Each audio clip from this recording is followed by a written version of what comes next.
Donc moi, j'essaye d'être dans quelque chose de très sobre, très simple. Mais par contre, je me pose vraiment cette question de où est-ce que je pose ma caméra par rapport à mon regard de femme, cinéaste, et aussi par rapport à ce que ressent le personnage.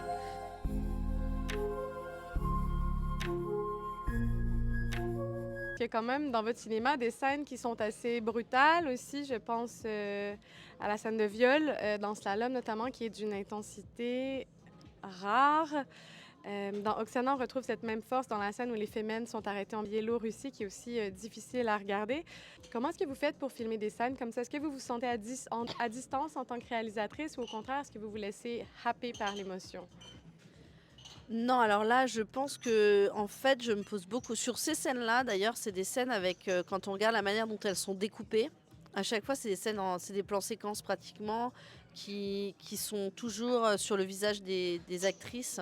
Parce que ce soit la Biélorussie ou la scène de viol dans Slalom, c'est pratiquement un plan à chaque fois.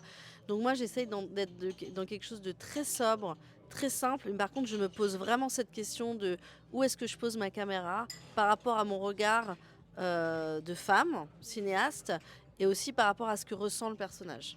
À chaque fois, pour le coup, là, c'est sérieux. Parce que j'ai l'impression d'avoir une vraie responsabilité. Là, ça me pose vraiment des questions. J'y vais pas à la légère. Mais on rigole beaucoup avant et après sur les autres scènes. Mais c'est vrai, quand on arrive sur une scène comme ça, il y a un truc où j'essaie d'être juste, quoi. Puis pour vous, Diane, comment vous avez vécu l'écriture du scénario dans un scénario qui est en deux langues? Bah, alors, on l'a essentiellement écrit, enfin, nous, on l'a écrit en français, il a été traduit après. Non, l'enjeu de la langue, c'était Oksana, et ça, on nous l'a beaucoup dit, et ça paraît dans ses témoignages, ce qui a été très dur pour elle quand elle est arrivée en France, c'est la barrière de la langue.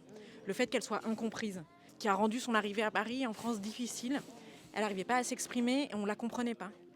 Or, il y a une scène hyper centrale qui est celle avec la journaliste. Et dans cette scène-là, pour Charlène, c'était important de faire passer certains messages, qui étaient notamment que Oksana serait toujours fémène, qu'elle s'était fait évincer du mouvement et qu'elle était, elle, comment elle reliait l'art et la révolution. Et ça, toutes ces choses-là étaient au cœur de cette scène et au cœur du film.